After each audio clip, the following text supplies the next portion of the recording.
Hi, my name is Michelle Muth, owner of MP Music Therapy and a board-certified music therapist and drum circle facilitator.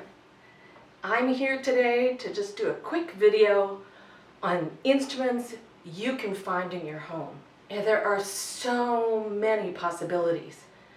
It can be anything from a piece of wax paper that you crinkle, or aluminum foil that you might scratch, or just a piece of paper that you shake, to finding more complex instruments. So I have a few household items here that I'm going to share with you how they can be an instrument. Let's talk about things that you shake. So this is a child-sized maraca. We can easily duplicate that at home. We can do a very small container. I have rice in here, and it makes a nice soft shaking sound. Next size up, I have another medicine bottle. You don't have to use something clear, any kind of medicine bottle. This has peppercorns in it. So you've got a higher soft sound, or in a little louder sound. Peppercorns, rice. If you're working with children that like to take tops off of things, I highly recommend you use the type of medicine bottles that are childproof. Then you can do something as crazy and easy as simply grabbing a box of pasta, or this is a rice and beans mix, and it has a whole other kind of sound.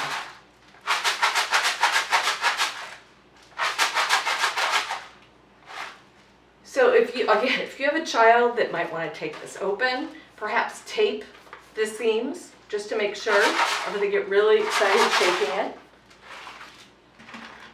And then a jingly sound, a key ring, which sometimes we're having fewer and fewer of those with our cars that have keyless entry, but we still use keys. So this has a jingly sound.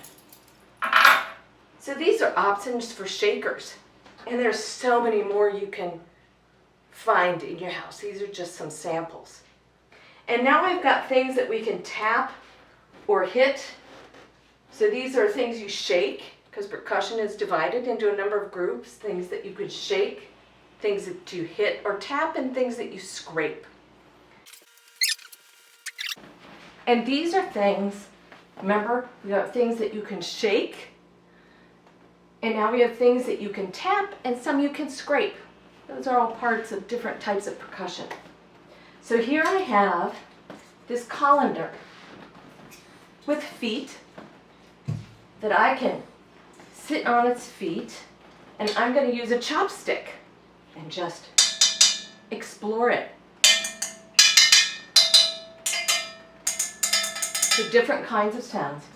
I can also pick it up, and it's a different kind of sound that it's making. I can even use my hand, but that's not quite as effective with this particular colander. And I'm using chopsticks because it's just a softer sound. So now we're going to take a look. This is a kind of colander that comes with a pot that you do pasta in. And I discovered this, so I'm turning it over, and listen to that. It's almost like a gong, or on the sides. So I'm holding it with one hand, and I'm tapping the top. What happens, it's going to be wobbly. If I set it here, not so great. Aha, using my chopstick. My cats are going wild.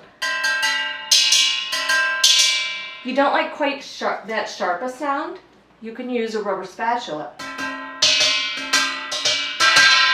But there's a nice vibration. So these are two, and it almost has a tone to it when you use that colander.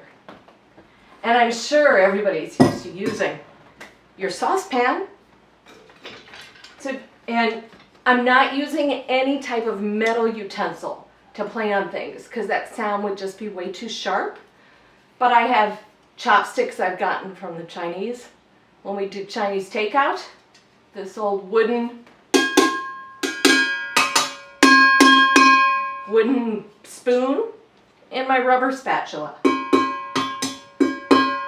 So because I have this rested, and you see there's some space, and it allows it to vibrate. Ooh. Or I can pick it up. If you're able to use two hands to do percussion, you can pick it up, and you get even more, a little more ring. And again, if that sound is just too sharp for you, you can use the spatula. You can use the handle end or the utensil end. And my cats are having a fit behind me. All right. And then we have any kind of Tupperware container.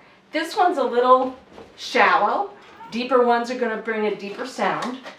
So I'm taking it apart, and I can simply use these two. And that's a true straight percussion sound. There's really no tone to it. The others had some tone.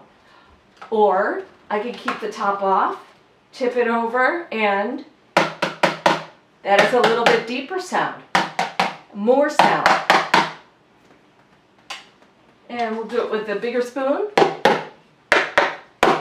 Little bit of a difference, and with the spatula. That's kind of a sharper sound. You can, and that's holding it. You could also lay this down. It may be kind of a thunk sound. So it still works. So if you want to have something in front of you, you can lay it down, you can do that. Or I'm putting the lid on. And let's see what that sounds like. All right.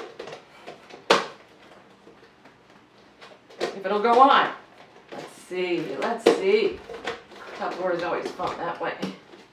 There. All right. You can do that. You can put it in your lap. Again, if one hand is easier for you than having to hold something, this can sit in your lap. If you're laying, you can cradle. So another kind of drumming percussion sound. Then I thought I would try this. So yes, this has been cleaned. This is a grate we use on our grill. It's got the ridges on it. But I thought I would try this. Ooh. So it's got a little bit of pitch so you can scrape it. There's almost a little bit of pitch to it. So that's when you're holding it. What does it sound like when we lay it down? Ooh. It's a little higher, doesn't have as much vibration. Rubber spatula laying down doesn't do a lot. What about this one? What about rubber spatula holding it? Ooh, listen to that pitch. So you get some tone with this when you use the rubber spatula, because it's a softer surface tapping on this item. So those are some ideas. If you've got these things in your house, or you've got Tupperware mixing plastic bowls, I don't recommend using glass, particularly if you have somebody who's very excited when they're playing. You don't want the potential for breaking the glass. But I invite you to explore around your house and see what we have for making instruments. And this will help you for when we make music together online. Thanks so much. I'm Michelle Muth of M3 Music Therapy. Thank you.